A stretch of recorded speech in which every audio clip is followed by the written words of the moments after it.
Olive Media subscribe godhuudhaaf maatii kan jedha.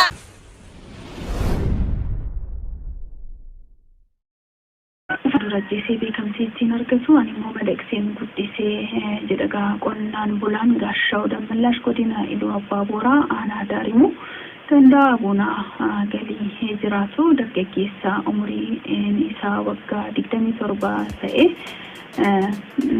akkasumas abbaa maatiidha. Bara 2008 baasii muddee keessa manaa bahee akkuma yeroo biraa daandii imalaa osoo jiru jabbii lagattee raaree keessatti kuftee tokko argaa wayita itti siqee ilaaluttis jabbiin sun kan loonii osoo hin taane ilmoo gafarsaa ta'uu hubachuu isaatii kan inni yaadatu Gaashaw. Garaa jabaatee bira darbuu kan dadhabee dargaggeessi kun jabbittii dhoqqee irraa dhiquun baatee gara mana isaatti geessuun kunuunsa taasisuu fi eegala. Aannan saawwaa horsiisurraa jalqabee hanga buddeen laachuu fi erga kunuunseen booda du'arraa akka hafuus taasiseera. Kanaan booda madaqsuun waanuma ofii isaatiin nyaatu hunda soruun loon isaa waliin guddisuu isaati kan inni dubbatu. Gafarsi kun loon ormaa malee kan qe'ee injifatu kan jedhu Gaashaw hanga guddatee goobatutti walumaan bobba'ee oolee galaa turuu isaati kan inni himu. Qaamaan loon kaan irraa guddaa akka ta'e kan himu dargaggeessi kun yoo itti ka'u malee amalaanis akkuma saawwaati jedha.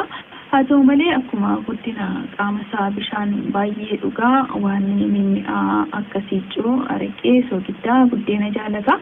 Akkasii waggoota afurii fi madaquun nagaan jiraataa turullee keessoon adurree qeerransaa akkuma jedhamu sana dhiyeenya kana keessa amala geeddarachuusaa akka isa yaaddessedha kan inni dubbatu obbo Gaashaw.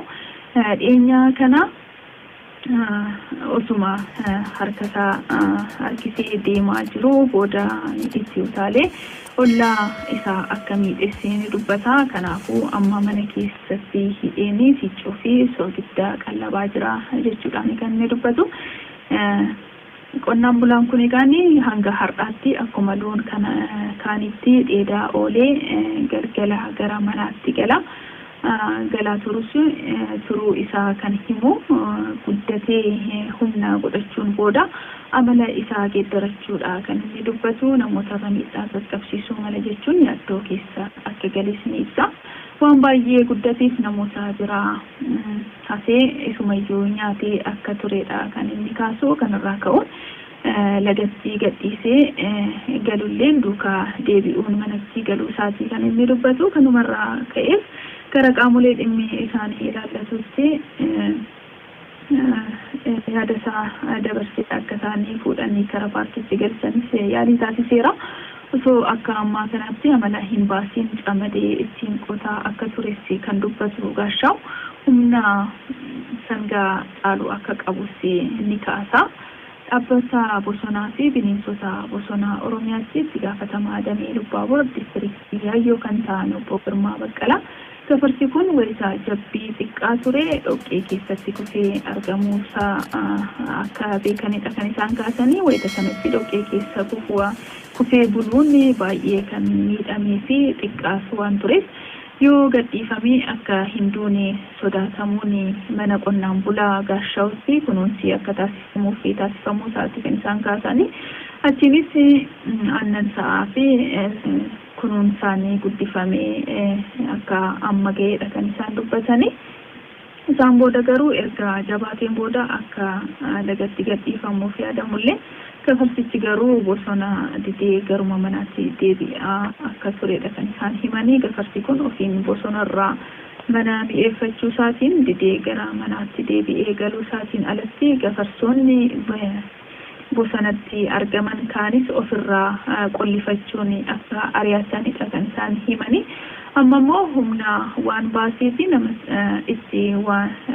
nama ittisu waan hin jirreefi miidhaan namaa dheedaa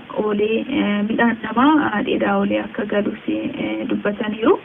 Dhimma kana erga hubataniin boodas deeggarsa akka taasifamuuf gaafachuu fi sadarkaa naannoo Oromiyaatti xalayaa waggaa lamaan duraa barreessuu isaaniitti kan isaan kaasan obbo Girmaanii kanaan alatti deeggarsi nama kanaaf taasifame homtuu akka hin jirredha kan isaan himani. Qajeelchi eegumsa bineensa bosonaa namni kamuu bineensa daggalaa mana isaatti qabee guddisuu akka hin dandeenye dhorkullee gochi maatii kanaa miidhaaf osoo hin taane lubbuu isaa baraaruuf waan ta'eef akka rakkootti hin ilaalamus jedhu. Siriyyuu nama kunuunsee guddisee jiru kanatu balaa isaatii fi rakkoof saaxilamaa jiraachuu isaatti kan isaan kaasanii. Fakkeenyaaf namtichi jalaa midhaan dheedaa jiraachuu namticha jalaa midhaan dheedaa jiraachuu isaa kaasaniiru. Obbo Unatu godina Iluu Abbaa Boraatti ogeessa eegumsa qabeenya uumamaa fi bosonaati.